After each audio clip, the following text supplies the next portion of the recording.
생명나무의 길, 생명나무의 길이라는 제목으로 하나님 말씀 증거하겠습니다. 여러분 많이 춥죠? 겨울이라서 추운 겁니다. 네, 기가 막히게 주일날 이렇게 또 고장이 나버려요. 딴 데 고장 안 나고 본단에 또 하나님의 뜻이 있는 줄 믿습니다. 아멘. 아멘 하는 자에게 은혜가 있기를 바랍니다. 겨울에 우리 군에 있을 때 혹한기 훈련이라고 꼭 추울 때 밖에 나가서 텐트 치고 자고 훈련하는 게 있었는데 갑자기 오늘 그 생각이 나더라고요. 그랬는데 여러분 감기 걸리지 않도록 옷 따뜻하게 입으시고 예배 임하셔도 되겠습니다. 오늘 그리고 앞쪽이 추우면 뒤쪽에서 불이 들어오니까 뒤쪽으로 가서 앉으셔도 괜찮습니다. 자유롭게 하나님의 말씀을 들으시기 바랍니다. 오늘 또 유튜브로 듣는 분들은 무슨 일인지 이 기쁨을 못 누릴 건데 우리는 같이 이렇게 동고동락이 바로 이런 겁니다. 기쁜 것도 같이, 슬픈 것도, 힘든 것도 같이 하는데 또 빠른 시간에 고쳐놓도록 하겠습니다. 본격적인 추위가 이제 이번 주부터 시작된 것 같아요. 실제로 영하로 내려가고. 근데 서울에 있다 와서 그런지 그렇게까지 춥다는 생각은 안 드는 게 왜냐면 4, 5도 정도 차이 나요. 오늘 아침에도 확인해 보니까 우리 대구가 만약에 0도면은 서울은 영하 5도쯤 이렇게 되더라고요. 그러니까 4, 5도씩 거의 차이가 나는 것 같습니다. 그래서 대구에 오니까 참 따뜻한 거는 확실히 따뜻한 것 같아요. 눈도 잘 안 오고 이랬습니다. 여러분 어떤 계절 좋아하세요? 우리나라는 봄, 여름, 가을, 겨울이 있는데 어떤 계절을 좋아하십니까? 봄을 좋아하시는 분도 계시고 또 가을을 좋아하는 분도 있고 또 의외로 또 여름을 좋아하는 분들이 있더라고요. 땀이 별로 안 나고 겨울 아주 추위를 타는 분들은 여름을 또 좋아하고 또 아이들 보면 막 겨울에 눈이 오니까 또 겨울을 좋아하는 사람들도 있습니다. 사람마다 다 다른데요. 어쨌든 추워지면은 몸과 마음이 움츠러듭니다. 오늘 햇빛 도입할 때 이 말을 하려고 해서 불이 꺼졌나. 추우면 이렇게 몸과 마음이 움츠러들어요. 근데 너무 추우면 어떤 생각이 듭니까? 다시는 봄이 오지 않을 것처럼 생각되더라고요. 서울에 있을 때 깡추위가 오고 이러니까 거기는 서해에서 이 추운 바람이 불어오거든요. 그러니까 중국에서 오는 바람이 좀 가깝잖아요. 이 서해가. 그래서 그런지 서울이 그렇게 바닷가처럼 춥더라고요. 그래서 그때 추워지면 어떤 생각이 드냐면 다시 꽃이 피고 새가 울고 또 잎이 난다는 그런 마음이 안 들어요. 계속 이 추위가 계속 진행될 것 같아요. 그러나 여러분 반드시 2020년에도 내년에도 지구에 종말이 오지 않는 이상 봄은 다시 우리 곁으로 돌아올 것입니다. 봄이 되면 식물에 싹이 나죠. 그 싹을 내려고 막 그 겨울에도 땅 속에서는 움직임이 있다고 합니다. 그래서 봄이 되면 이렇게 다시 새싹을 내보내는데요. 보리 같은 경우에는 이 추운 겨울을 지나고 보리가 올라옵니다. 마늘도 그렇고요. 그러니까 이 땅 속에서는 또 뭔가 일이 일어나고 있는 겁니다. 이 땅 속에서 새싹을 내보내려고 힘껏 기저귀를 펴고 밀어 올리는 것이죠.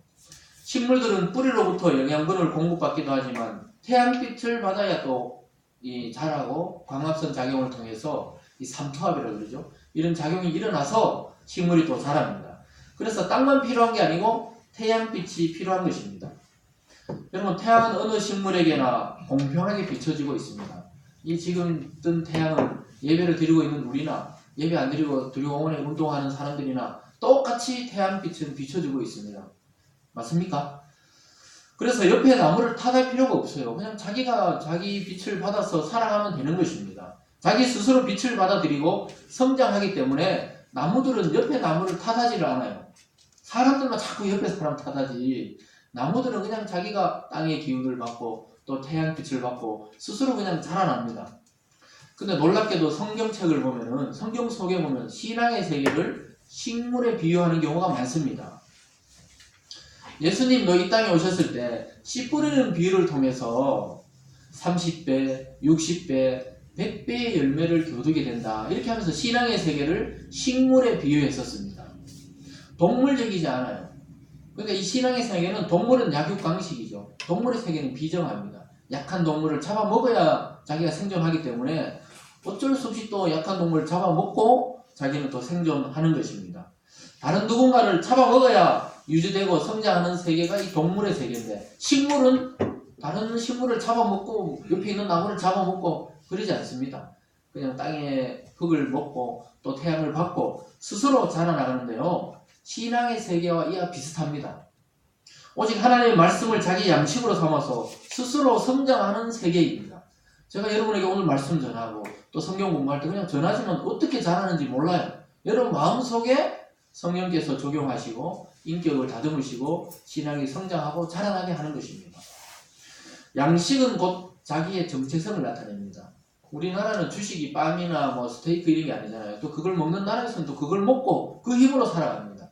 우리는 밥심으로 살아간다 그래서 밥을 먹어야 또 빵 시커 먹고 또 밥 먹으러 가자 이렇게 이야기하죠. 그러니까 밥을 먹어야 또 우리 체력을 유지하고 밥심으로 또 살아갑니다. 또 어떤 분들은 꼭 밥을 먹고 나서 또 빵을 먹어야 되는 분도 있어요. 어쨌든 그 먹는 것이 자기 힘의 요소고 또 자기의 정체성을 나타냅니다. 신앙인들은 하나님의 말씀을 먹어야 됩니다. 하나님의 말씀을 먹고 오면 어떻게 됩니까? 겉으로는 표가 안 나지만 우리 내면의 변화가 일어나고 인격의 변화가 일어나고 우리 인격이 그리스도를 닮아 자라가게 되는 것입니다.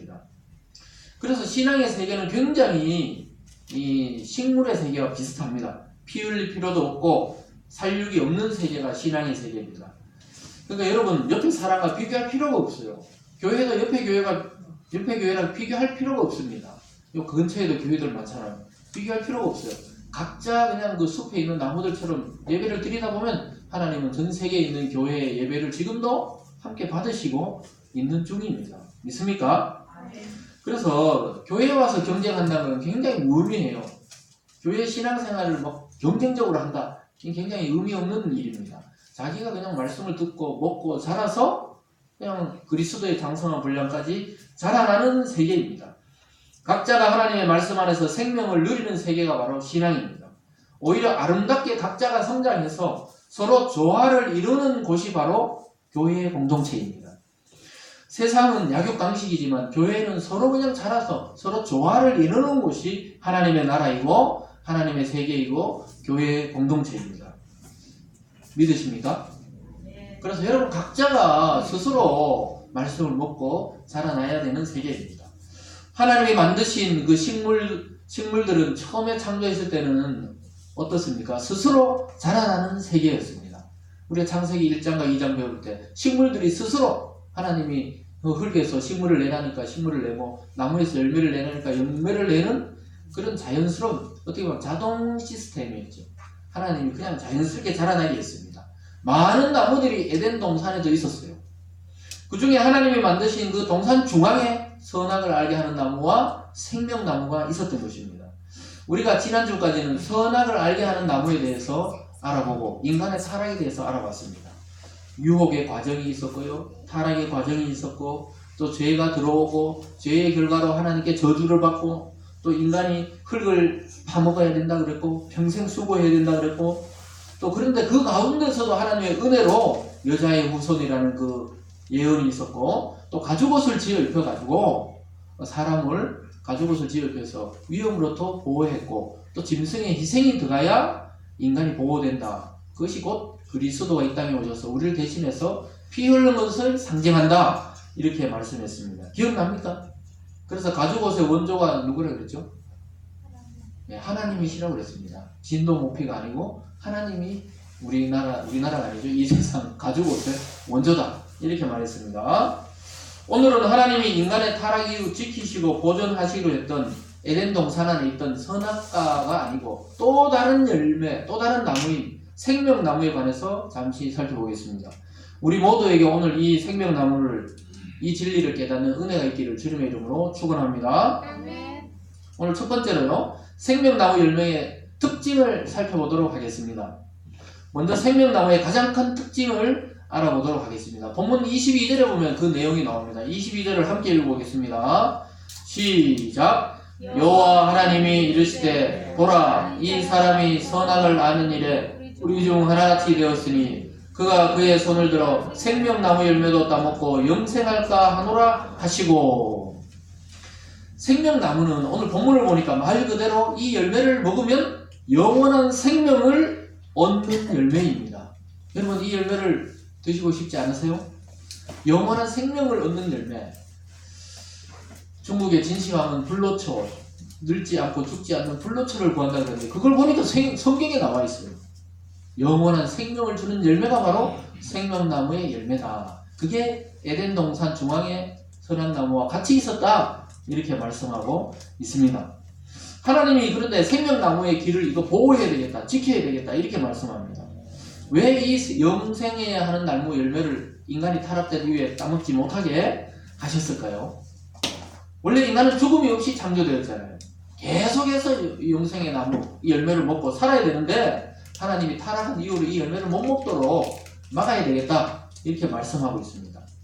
하나님의 형상을 따라 영원히 이 땅을 다스리며 주관하는 존재로 인간은 창조되었습니다. 따라서 사람은 누구나 영원히 살고 싶은 욕망을 가지고 있습니다. 여러분 손을 들어도 좋고 안 들어도 좋습니다. 여러분 영원히 살고 싶은 분 있습니까? 영원히 살고 싶은 욕망을 가지고 있습니다.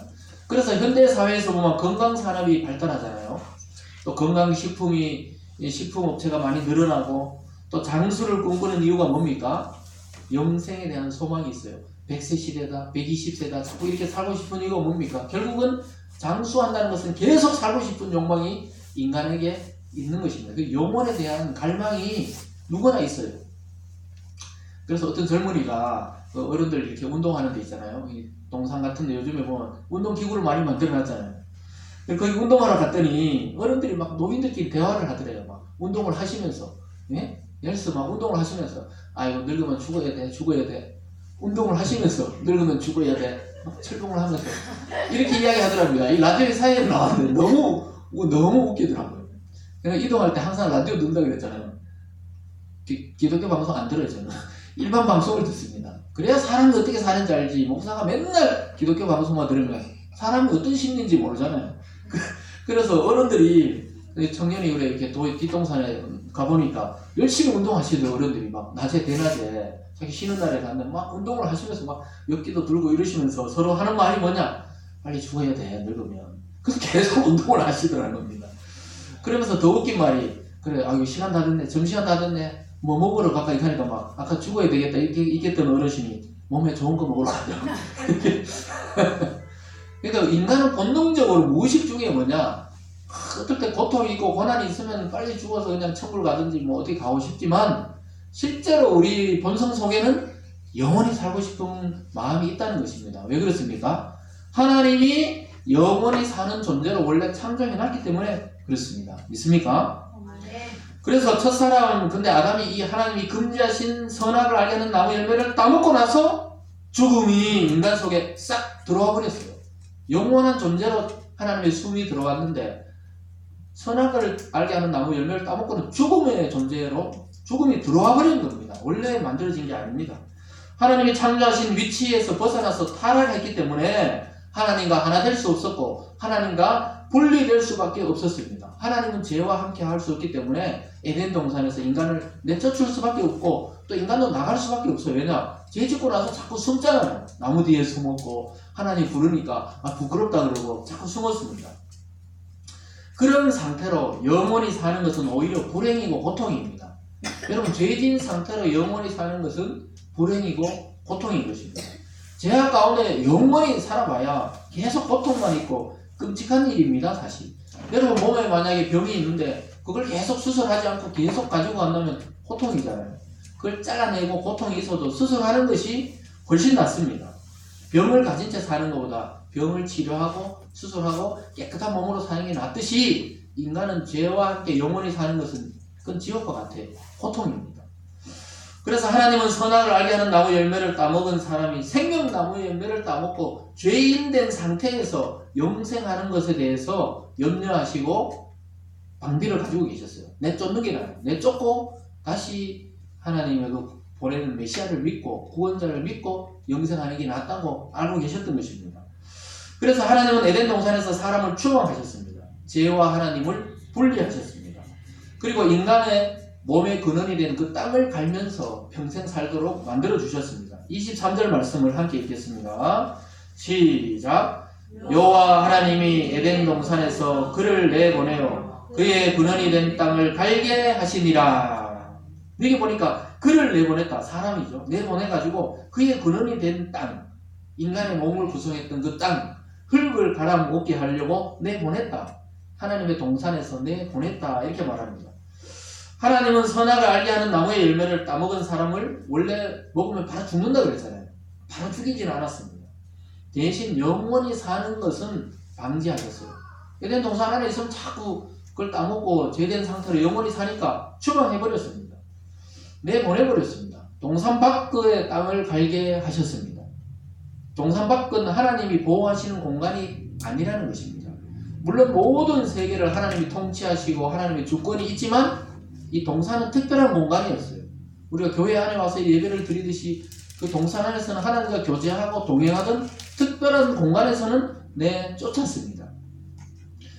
그래서 아담과 하와는 당장 죽음을 맞이하지는 않았지만 영원히 살 수도 없는 존재가 되고 말았습니다. 하나님의 배려와 사랑으로 조금 더 생명이 연장되면서 어떤 일을 하게 됩니까? 자녀를 생산하고 생육하고 번성하는 단계까지는 가게 됐습니다. 그러나 영원히 사는 것에서는 스톱이 된 것입니다. 사람은 더 이상 영생할 수 없었습니다. 그래서 우리는 영생하고 싶어 하는 거예요. 원래 영생하던 존재니까. 자기 땅을 갈고 결국 그 땅에서 죽고 그 땅으로 돌아가는 운명에 처해졌습니다. 이 순간의 죄악의 유혹이 영혼을 좌우하는 모습을 보게 되었습니다. 세상의 모든 죄의 특성이 그렇습니다. 여러분, 그 죄를 짓는 순간은 아무도 모를 것이다. 하나님도 모르고 사람도 모를 것이라고 죄를 짓습니다. 그런데 곧 이 세상의 모든 사람이 알게 된다는 사실을 우리는 보고 있습니다. 각종 뉴스를 통해 정치적인 그 스캔들이 요즘도 많이 터져 나오잖아요. 이게 어떤 게 진실인지, 어떤 게 뭐 참인지 거짓인지 모를 정도로 많은 일들이 일어나잖아요. 자기들끼리 뭐 어떻게 감찰을 했니, 뭐 어떻게 했니, 우리는 잘 모르는 일들이 일어나고 있잖아요. 근데 결국은 어떻게 해요? 모를 줄 알았는데 언젠가 다 이렇게 들통이 나는 것처럼 우리 인간의 죄악도 그렇습니다. 들통 안 나면 결국 하나님 앞에서는 다 들통이 나게 되어 있는 것입니다. 그래서 결국 들통 나면 하나같이 부끄러워하죠. 다들 뭐 검찰에 가서 뭐 소명하겠다 그러고 법원에 가서 제대로 이야기하겠다 그러고 그렇게 이야기합니다. 그리고 예전에 유행어가 뭡니까? 정치인들 유행어가 검찰에 들어갈 때는 하늘을 우러러 단 한 점의 부끄러움이 없다 이러고 나중에는 어떻게 판결 받으면 어떻게 해요? 국민 여러분 송구합니다. 이렇게 하면서 구치소로 들어가고. 그래서 참 정치인들은 연기를 잘해요. 한 점의 부끄러움도 없다 이러는데 증거 딱 나오니까 대단히 부끄럽다고 이렇게 이야기합니다. 그래서 한때 유행이 그러잖아요. 하늘 우러러 한 점 부끄러움이 없다. 윤동주가 진짜 가슴 통탄할 일이죠. 그분은 잎새에 이는 바람에도 나는 괴로워했다. 그러니까 작은 일에도 그 양심에 찔림이 있었다 이랬는데 양심이 없어야 정치를 합니다. 그래서 여러분 구체적으로 죄의 결과를 미리 생각해 본다면 그 죄를 짓지 않을 것입니다. 이 청소년들은 막 흡연하는 게 막 멋있어 보여가지고 골목 지나고 우리 골목에도 보여요. 집 앞에도 그래요. 그 골목에 교복 입고 애들이 담배 막 피우고 있어요. 그 막 내가 뭐라 하려면 지인이가 하지 말라고. 애들 얼마나 무서운데 뭘 하지 말라고 이렇게 해야 됩니다. 근데 애들이 그때 막 재미로 피우기도 하고 멋있어서 피우기도 하죠. 근데 이런 습관이 어떨 때는 평생 고쳐지지 않습니다. 그래서 그 습관이 자리 잡으면 어떻게 됩니까? 나중에 폐암이 걸리거나 후담이 걸려가 후담 걸려가 요 목에 뚫어가지고 숨을 쉬면서도 요 목구멍 여기에다가 또 담배를 끼워가지고 피운다 그러더라고요. 뭐 그런데요 진짜요. 그만큼 그 담배를 끊기도 힘든데 죄는 그것보다 더 끊기가 힘듭니다. 죄를 떨쳐내기는 인간이 그거보다 더 힘들어요. 죄의 특성도 이와 같이 한두 번 참으면 될 일인데 참지 못해서 반복하게 되는 것입니다. 그러면 결국 어떻게 됩니까? 반복하면 그 죄악이 자기를 주관해요. 죄의 종이 돼버립니다. 죄가 자기를 삼켜버리고 맙니다. 죄의 종이 되면 누구에게 충성합니까? 그 죄에 충성하게 되어 있는 겁니다. 뱀이 사탄에게 넘어가서 결국 사탄의 종이 돼가 자기가 사탄이 돼버리듯이 그렇게 돼버린 겁니다. 하나님은 반복적인 죄악을 막기 위해서 인간들에게 생명나무의 열매를 따먹지 못하도록 하셨습니다. 무슨 말인지 따라왔습니까? 죄된 상태가 영원히 이어지지 않도록 하기 위해서 오히려 추방하셨다 이 말입니다. 이미 선악을 알게 하는 나무 열매를 따먹고 타락한 상태에서는 영생을 해봐야 고통의 연속이고 죄악의 연속입니다. 죄를 영원히 반복 짓는 것밖에 안 됩니다. 그런 악순환을 방지하기 위해서 오늘 동산에서 추방하시기로 결정했습니다. 그래서 어쩌면 추방된 것도 은혜입니다. 우리가 죄를 짓고 구치소에 가거나 교도소에 가서 만약에 정말 참여하고 깨달았고 다시 돌아와서 새 인간이 된다면 그것도 은혜죠. 은혜. 그것처럼 하나님이 동산에서 추방한 것은 은혜입니다. 타락된 인간의 죽음도 은혜입니다. 은혜. 죽지 않고 죄된 모습으로 영원히 사느니 죽고 새 인생 되는 게 맞습니다. 왜냐하면 이 죽음을 이기고 승리하실 분을 하나님이 보내시고 또 그분을 믿고 다시 영생의 열매를 맛보게 할 근거가 바로 죽음입니다. 영생의 근거가 죽음입니다. 이 부분에서 여러분 성경 전체의 계시의 존진성을 생각해 볼 필요가 있어요. 하나님은 이것을 봤을 때 이미 예수님의 구원 사역을 염두에 두시고 사람을 에덴 동산에서 추방하셨다는 것을 알 수가 있습니다. 무슨 말인지 따라왔습니까? 죽어야 영생의 길이 열린다 이 말입니다. 이 유한한 육체를 가지고는 이제 영원히 살아갈 수도 없고 이 살아봐야 이게 고통밖에 없다 이 말입니다. 죄의 문제가 해결될 기회가 바로 어쩌면 죽음입니다. 영원한 생명을 취하기 위해서 우리는 죄된 이 유한한 생명의 끝이 나야 영원한 생명을 누리게 되는 줄 믿습니다. 그렇다고 여러분 스스로 그렇게 막 결정해서 막 생명을 끝내고 이렇게 하면 안 돼요. 그것은 하나님의 또 권위에 도전하는 겁니다. 여러분 하나님이 병을 주셔가지고 계속 살게 하시더라도 계속 살아야 돼요. 사는 데는 다 하나님의 뜻이 있고 이유가 있습니다. 믿습니까? 그렇지만 우리는 언젠가 이 땅을 버리고 영원한 생명을 취하게 된다는 것을 늘 믿음으로 소망하시기를 주님의 이름으로 축원합니다. 오늘 두 번째는요, 생명나무는 그럼 누구를 가리키는가? 누구를 상징하는가? 벌써 우리 설교를 잘 들은 분들은 알겠죠? 누구를 상징하는지. 앞에서 우리들은 왜 하나님은 에덴 동산에서 사람을 추방하셨고 왜 생명나무를 지키셔서 사람의 그 열매를 못 따먹게 하셨을까? 우리는 살펴봤습니다. 죄가 들어온 인간이 왜 영원히 살면 안 되나? 그래도 우리는 이 땅에서 계속 살기 좋지 않을까? 예전에 그런 말이 있죠. 성경에 나오는 말이 아니고 뭐 개똥밭에 굴러도 이승이 낫다. 맞나요? 이런 말이 있듯이 그래서 이승이 낫지 이렇게 이야기하는데 저승을 안 가봤으니까 다들 그렇게 말하죠. 어쨌든 왜 우리는 그냥 이게 고통이 있든 슬픔이 있든 영원히 살면 좋겠는데 죽음을 통과 안 하고 왜 그런데 이것이 영원히 사는 게 축복이 아니고 저주라고 말씀하셨을까? 이 생명나무가 도대체 누구를 가리키는지 알면은 그 문제가 해결됩니다. 오늘 본문 24절입니다. 24절 함께 읽겠습니다. 시작. 이같이 하나님이 그 사람을 쫓아내시고 에덴 동산 동쪽의 그룹들과 두루 도는 불칼을 두어 생명나무의 길을 지키게 하시니라. 아멘. 하나님이 그 사람을 쫓아냈대요. 하나님이 쫓아냈다는 거예요. 추방하시고 또 다시 들어오지 못하도록 쫓아내시고 에덴 동산 동쪽에는 뭐냐? 이 사람들이 다시 들어오지 못하도록 그룹들은 천사를 말합니다. 천사. 네? 그룹이란 것은 천사의 종류예요. 구약에 보면 뭐 그룹이라 하기도 하고 스랍이라 하기도 하고 이런 용어들이 천사의 종류를 말합니다. 두루 도는 불칼을 이 불칼을 보세요. 칼이 막 휙휙휙 돈단 말이에요. 불칼이. 인간이 그 나무를 가서 가까이 못 가도록 불칼이 휙휙휙 돌고 천사들이 막 지키고 있다 이 말입니다. 상상을 해보세요. 막 불칼이 돌고 있는데 통과하기가 힘들잖아요. 못 통과하죠. 그래서 그 생명나무의 길을 지켰다 이 말이 생명나무를 못 해하도록 했다 이 말입니다. 하나님이 보호하신 나무입니다. 하나님은 에덴 동산에서 타락한 사람을 쫓아내시고 사람들이 생명나무에는 절대로 접근하지 못하도록 그 둘레에 불칼과 천사들을 두시고 지키게 하셨습니다. 여러분 천사들이 그걸 또 지켰다는 거예요. 그런데 하나님 그것도 모자라가 불이 막 붙은 칼이 돌도록 칼만 해도 무서운데 불칼이 막 돌고 있으니까 근처에 갈 수가 없는 것입니다. 이 생명나무가 무엇이길래 이 나무를 지키게 하셨을까요? 여러분 이 생명나무는 누구를 가리킬까요? 여자의 후손도 말했고 가족옷도 이야기했는데 생명나무도 누구겠습니까? 5살 지아가 맞췄네요. 예수님 이렇게 말하는데 딱 정확하게 예수님이라기보다는 예수님을 상징한다고 볼 수가 있습니다. 성경을 우리가 계시록까지 조금 이따 살펴보면 전체적으로 보면 이 생명나무의 길, 생명 주는 나무, 생명을 주는 열매가 누군지 알게 됩니다. 이 생명나무는 예수님을 결국 상징하는 것이라고 우리는 그렇게 해석합니다. 예수님이 우리에게 주신 그 진리와 사랑의 열매가 바로 생명나무의 열매입니다. 그래서 예수님께 나가서 그의 말씀을 듣고 믿고 그를 먹는 자들은 영생하게 되는 것입니다. 믿습니까? 그래서 이 열매를 따먹는 자마다 구원과 영생의 삶을 누리게 되도록 되어 있었습니다. 영생하는 생명의 열매를 우리에게 주시는 분으로 예수님이 이 땅에 내려오셨습니다. 영생의 나무, 영생의 열매로 이 땅에 내려오셨습니다. 그날이 바로 성탄절입니다.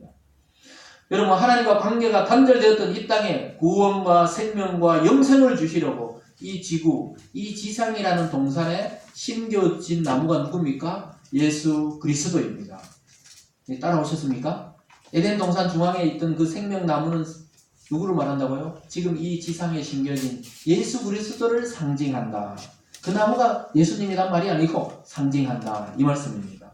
따라왔습니까? 그래서 예수님은 이 지상의 동산에 십자가 위에 달리셔서 정말 동산 위에서 십자가에 돌아가셨습니다. 그 십자가를 믿는 자는 영생을 얻게 되는 것입니다. 믿습니까? 이 창세기 이미 그리스도에 대한 계시가 이렇게 드러나는 것입니다. 영생하는 생명의 열매를 우리에게 주시는 분으로 예수 그리스도는 이 땅에 오셨습니다. 그래서 성탄절은 믿는 자에게 기쁨이고 하나님께는 영광이 된다고 천사들이 막 노래했어요. 예수님이 이 땅에 왔을 때 하늘은 영광이요 이 땅에는 예수를 믿는 자에게 평화로다 평강이다 이렇게 말했습니다. 하나님과 관계가 단절되었는데 이제 그 생명을 주시려고 이 땅에 심겨졌어요. 생명나무로 예수님이 심겨지신 것입니다. 하나님은 그룹들과 두루두른 불칼을 통해서 이 생명나무를 아무도 해하지 못하도록 지켜오셨습니다. 그리고는 어느 날 육체로 이 땅에 오시고 이 땅에 오셔서 아담 안에 모든 그 인간의 죄를 대신 지시고 십자가에 달려 돌아가셔서 참 생명나무가 되셨어요. 그래서 그에게 오는 자는 모두 영원한 생명을 얻게 되어 있습니다. 그래서 예수님 스스로 뭐라 그랬죠? 나는 하늘에서 내려온 생명의 떡이다. 나는 하늘에서 내려온 신령한 음료다. 나를 먹고 마시는 자는 영원히 죽지 않고 살아서 나를 믿는 자는 영원히 죽지 않는다. 이렇게 말했습니다. 죽어도 살고 살아서 믿는 자는 영원히 죽지 않는다. 이렇게 말씀하셨습니다. 여러분, 그래서 영원한 생명을 주시는 생명나무가 누굽니까? 예수 그리스도라고 계시록 2장 7절에서 이렇게 말씀합니다. 제가 읽어드릴게요. 계시록 2장 7절입니다. 귀 있는 자는 성령이 교회들에게 하시는 말씀을 들을지어다. 이기는 그에게는 내가 하나님의 낙원에 있는 생명나무의 열매를 주어 먹게 하리라. 우리는 보통 낙원, 파라다이스, 낙원 하면은 보통 하늘나라를 말하는 줄 알잖아요. 근데 원래 동산이라는 의미입니다. 동산. 에덴이라는 의미예요. 그러니까 창세기 에덴 동산이나 계시록의 하나님의 낙원이나 똑같이 하나님의 세계, 하나님의 나라를 말합니다. 하나님과 동행하는 그곳을 말합니다. 그 에덴 동산에 있는 생명나무의 열매를 누구에게 준다고요? 이기는 자에게 준다. 이 말은 믿음을 지키고 승리한 성도들에게 생명나무 열매를 준다. 이 약속이 계시록에 나와 있습니다. 여러분, 우리는 천국에서 또 이 땅에서도 그리스도라는 이 생명나무 열매를 먹고 영생할 것입니다. 믿으시기 바랍니다. 그래서 이제 예수님을 믿는 자마다 그가 주시는 생명의 열매를 먹는 자마다 영생을 누리는 복을 받게 되었습니다. 영원한 생명을 가진 자라야 영원한 생명을 인간에게 줄 수가 있는 것입니다. 그래서 사람은 믿을 게 못 돼요. 영원한 생명을 줄 수가 없어요. 사람은 못 줍니다. 하나님이셔야 인간에게 영원한 생명을 줄 수가 있는 것입니다. 여러분, 우리가 아까 먹는 것이 자기의 정체성이라고 그랬잖아요. 우리는 밥을 먹고 이 몸을 유지하듯이, 그러면 우리가 먹는 것이 정체성이면 우리는 뭘 먹어야 됩니까? 예수 그리스도를 먹고 그가 주시는 말씀을 먹을 때 우리도 그리스도처럼 변화되게 되는 것입니다. 믿습니까? 아멘. 그래서 영원한 것을 먹어야 영원한 존재가 됩니다. 오늘 5살짜리가 제일 은혜를 받고 있습니다. 은혜, 아멘 소리가 제일 큰 은혜지 않아? 추우니까 정신이 바짝 들어가요. 졸지도 않고. 여러분, 그래서 그리스도의 말씀이야말로 우리에게 영생을 주는 생명의 양식인 줄 믿으시기 바랍니다. 아멘. 그래야 예수님 믿어야 이 죄를 깨끗이 씻음 받아요. 깨끗이 씻음 받습니다. 그래야 이 타락된 우리의 이 영혼이, 우리의 양심이 깨끗이 치료되는 것입니다. 그래야 인간은 다시 하나님 앞으로 나아갈 수가 있게 되는 것입니다. 그래서 사도 요한은 방금 계시록 2장 7절뿐만 아니고 계시록 22장 14절에서 예수님을 믿는 성도들의 특권을 또 생명나무에 나아갈 수 있는 자다. 이렇게 또 말하고 있습니다. 여러분 한번 찾아보겠습니다. 계시록 22장은 성경책 제일 끝에 있습니다. 계시록 22장 14절을 찾아서 함께 읽어보겠습니다. 신약성경 제일 끝쪽이 계시록 22장입니다. 22장 14절에 보면은 찾으셨습니까? 네, 같이 우리 옆에 있는 거 함께 읽겠습니다. 계시록 22장 14절을 함께 읽어보겠습니다.